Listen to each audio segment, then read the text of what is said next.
সবাই একটা কথা বলে, বুঝছেন, মিডিয়ায় একটা কথাই শোনা যাচ্ছে, ইরানের তো কেউ সাহায্য করলো না, তাহলে হয়তো আল্লাহ আবাবিল পাখি দিয়ে ইসরায়েলের ধ্বংস করব।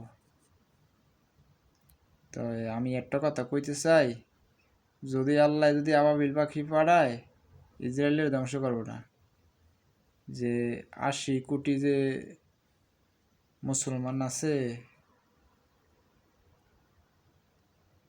এই মুসলমানদেরই আগে শেষ করব। কারণ এত কোটি কোটি মুসলমান থাকতে 80 লক্ষ ইহুদির মারার জন্য আল্লাহ আবাবিল পাখি পাঠাইব না। কারণ যারা গাদ্দার, যারা মুনাফিক, যারা বেঈমান, তাদের জন্যই পাঠাইব আবাবিল পাখি। কারণ আল্লাহ তাআলা সংখ্যায় কম মুসলমানদেরই সাহায্য করেন। আর মুসলমান কাতারে যে সময় একটা কাতার হইব, ওই সময় আল্লাহ সাহায্য করবেন। এটা আপনারও জানা উচিত, আমারও জানা উচিত। কারণ 99টা কাতারের থেকে একটা কাতার জান্নাতে যাইব। তাইলে এই 99টা জিনিসের জন্য আল্লাহ আবাবিল পাখি পাঠাইব? জীবনে পাঠাইতো না। এখন মুসলমানের ভিতর 99টা কাতার হয়ে গেছে। মুসলমান কি একটা কাতারে আছে? নাই। তাহলে আবাবিল পাখি পাঠাইব কা? তোমরা কাতার একটা করো, ঠিকই আল্লাহ আবাবিল পাখি পাঠাইব, তারপর তাদের ধ্বংস করব। আল্লাহর কাছে দোয়া করবা, নামাজ পড়বা, আর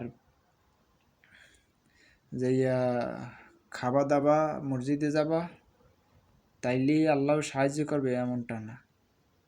আল্লাহ বলছে তোমরা একতাবদ্ধ হও, একতাই শক্তি।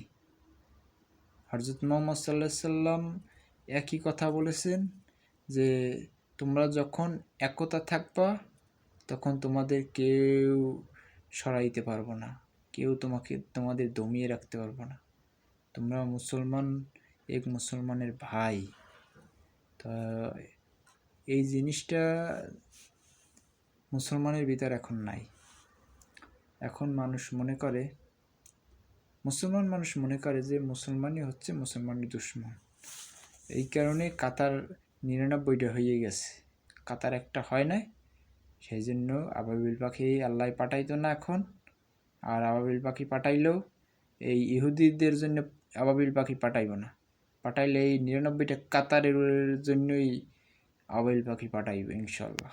আল্লাহ সব কিছু দেখতেছেন, আল্লাহ সব কিছু বুঝতে আছেন।